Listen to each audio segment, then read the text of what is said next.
Bol de sagesse vous présente. Bol de sagesse vous présente les sujets dont les couples oublient de parler avant de se marier. De nombreux couples bien intentionnés ne savent pas de quoi parler avant de se fiancer.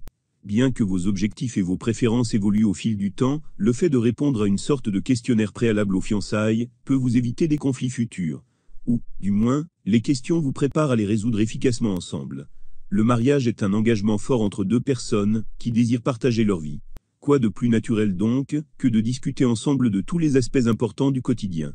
Plus votre relation avance, et plus vous pensez à la robe de mariée et au costume que vous porterez le jour J, vous souhaitez avant tout organiser un mariage original, à votre image, symbole de votre projet de vie commun. Si ce n'est déjà fait, il est important que vous discutiez de la manière dont vous envisagez votre vie à deux. Il est fort possible que vous et votre moitié y ayez déjà discuté plusieurs fois du futur que vous envisagez. Si ce n'est pas le cas, avant d'envoyer vos faire-part de mariage, trouvez le bon moment pour échanger sur les différents sujets que nous traiterons à continuation. Le manque de compatibilité et de communication sont deux des raisons les plus courantes qui poussent les gens à divorcer. Les personnes qui souhaitent se marier pour la vie doivent absolument mettre leurs attentes et leur passé sur la table avant de dire oui. Ainsi, ils pourront au moins se préparer à affronter les obstacles auxquels ils seront confrontés en tant que conjoints.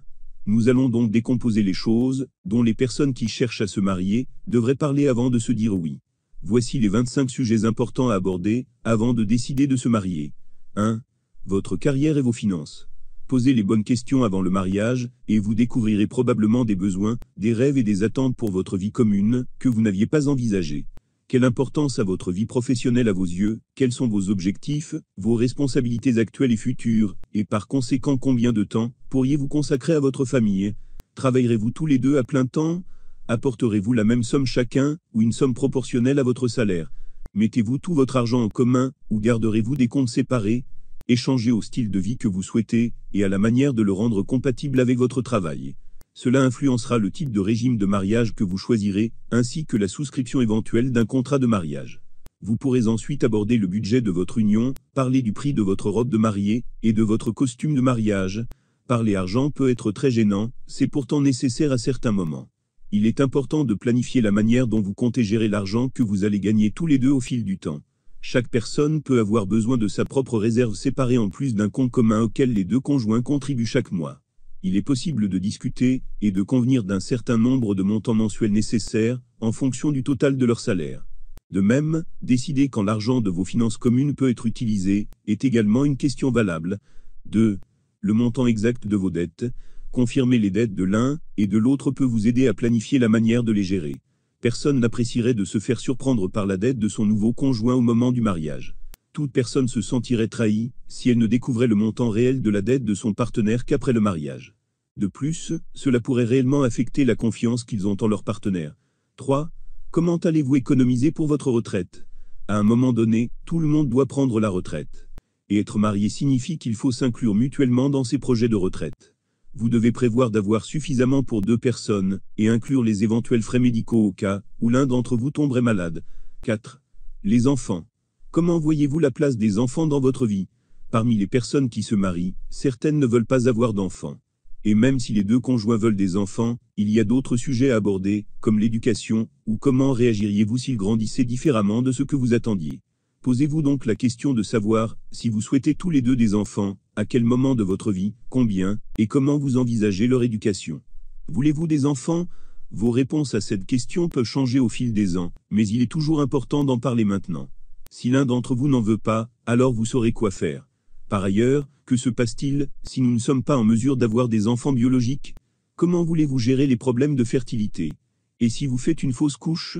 Et que pensez-vous de la fécondation in vitro ou de l'adoption d'un enfant? Par ailleurs, il y a beaucoup de couples qui se rendent compte une fois les enfants sont là que l'un d'eux a vraiment besoin de passer du temps en couple, tandis que l'autre est entièrement concentré sur l'enfant. Cela peut créer beaucoup de tensions dans les couples. Si une moitié du couple s'attend à passer une soirée entre filles ou entre hommes chaque semaine, c'est bon à savoir maintenant. 5. Comment pensez-vous faire face à nos flux et reflux sexuels? C'est une question plus productive à poser que à quelle fréquence allons-nous faire l'amour, car cette fréquence fluctue au fil du temps. La satisfaction sexuelle peut être corrélée à la satisfaction de la relation, il est donc important que les couples soient plus ou moins sur la même longueur d'onde lorsqu'il s'agit de savoir ce qu'ils attendent de la partie sexuelle de leur relation.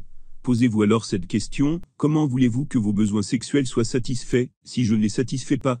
Cela peut ouvrir la porte au partage de vos points de vue sur la masturbation, la pornographie, ou même l'idée d'une non-monogamie consensuelle, comme un mariage ouvert. Vous connaissez presque par cœur la personne que vous allez épouser, mais son avis ou le vôtre a peut-être changé depuis la dernière fois que vous en avez parlé. Aussi, s'il y a des désaccords ou des questions à éclaircir, vous devrez consacrer du temps à parvenir à un terrain d'entente pour définir un projet de famille qui vous corresponde. Vous apprendrez peut-être de nouvelles choses sur l'enfance de votre moitié et cerner mieux ses choix concernant la paternité. C'est l'occasion également de prendre la parole pour lui dire comment vous voyez votre futur.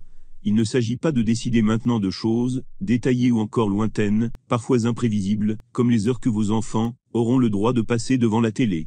Mais vous pouvez d'ores et déjà comparer votre éducation et penser aux valeurs que vous souhaitez ou ne souhaitez pas inculquer à votre progéniture.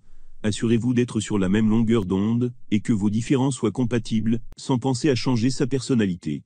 Sachez écouter tous les points de vue. 6. Le partage des tâches ménagères. Les tâches ménagères peuvent sembler banales, mais elles peuvent être le déclencheur d'une grosse dispute. En effet, une personne peut se sentir dépassée par toutes ces tâches. Pour assurer la paix dans la maison, il serait préférable de parler des tâches dont chacun est responsable. 7. Votre définition à deux de l'infidélité. On pourrait penser qu'il existe une compréhension universelle de ce qu'implique l'infidélité, mais le terme pourrait avoir une signification différente selon les personnes. Par exemple, une personne peut penser qu'embrasser est tromper, tandis qu'une autre peut penser que le simple fait de croiser un ex est inacceptable. Il y a aussi des gens qui pensent que discuter d'une autre personne du sexe opposé est une tromperie.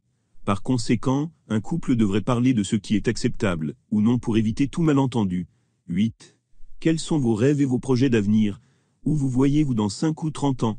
Cette question peut sembler être celle d'un entretien d'embauche, mais les aspirations d'une personne peuvent ne pas correspondre à l'idée que se fait son partenaire d'un mariage heureux.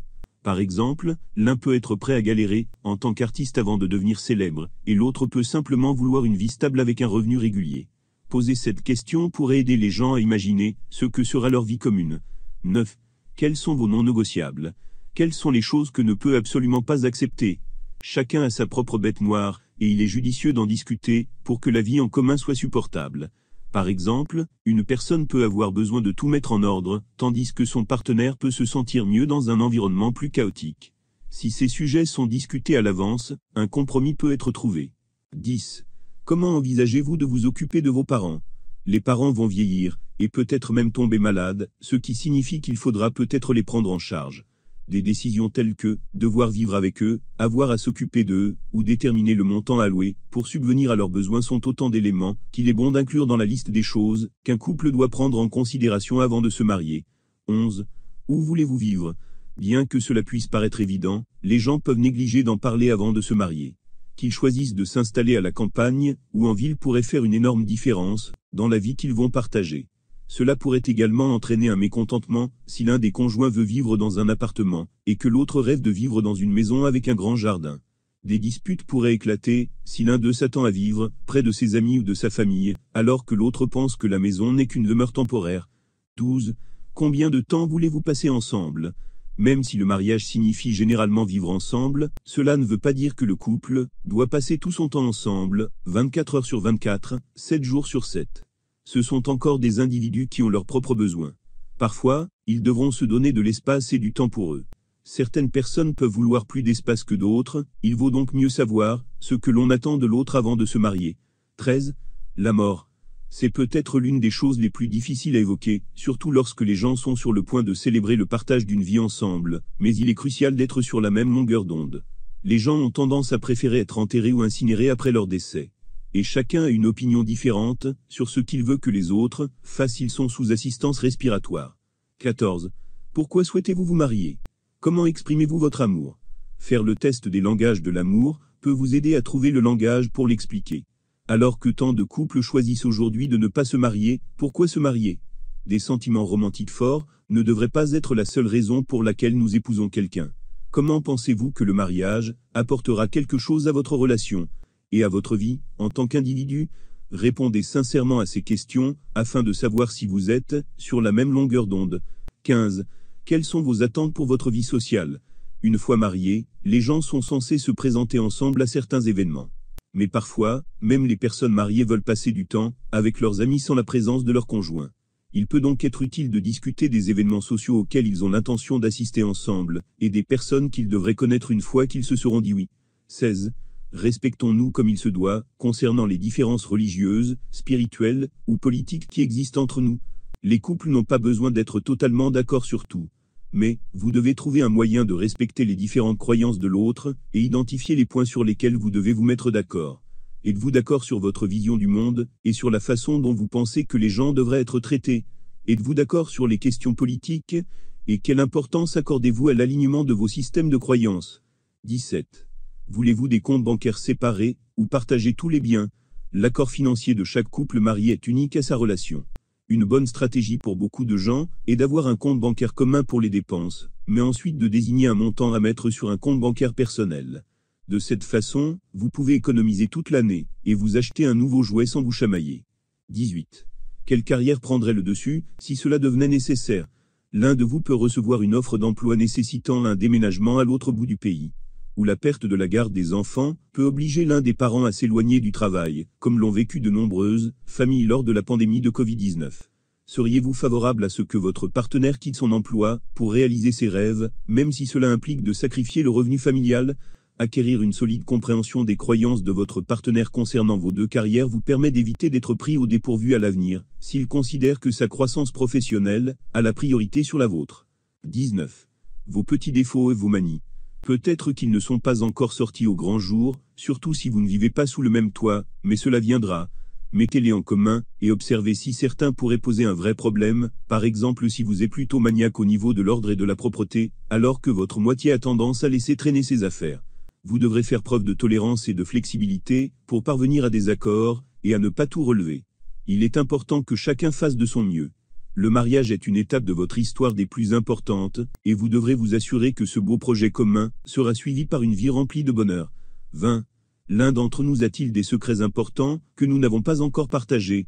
C'est à vous, et à votre partenaire de décider si certains secrets sont faits pour être gardés, mais vous risquez qu'ils le découvrent plus tard. Beaucoup de couples sont aidés à faire face à la révélation de dettes non divulguées, d'infidélités passées, de grossesses antérieures, et de traumatismes sexuels subis pendant l'enfance. Je crois qu'il est préférable de rester authentique, et de savoir que vous êtes pleinement accepté, quel que soit votre passé. 21. Comment gérez-vous le changement et l'imprévu? Beaucoup de gens ne se rendent pas compte, au moment du mariage, à quel point leur vie est planifiée. Lorsque quelque chose de produit qui interrompt ce plan, cela peut avoir des conséquences sur la relation. Il peut être utile d'utiliser un exemple précédent, lorsque vous réfléchissez à votre réponse. 22. Comment gérons-nous actuellement les désaccords entre nous? L'un de vous est-il si têtu qu'il ne semble jamais pouvoir faire de compromis? Ou, si terrifié par les désaccords que vous ne mentionnez jamais ce qui vous contrarie, et fuyez le conflit dans une dispute? Il s'agit là de schémas problématiques qu'il convient d'éliminer avant le mariage. 23. Quelle valeur accordez-vous au temps passé ensemble, et au temps passé séparément?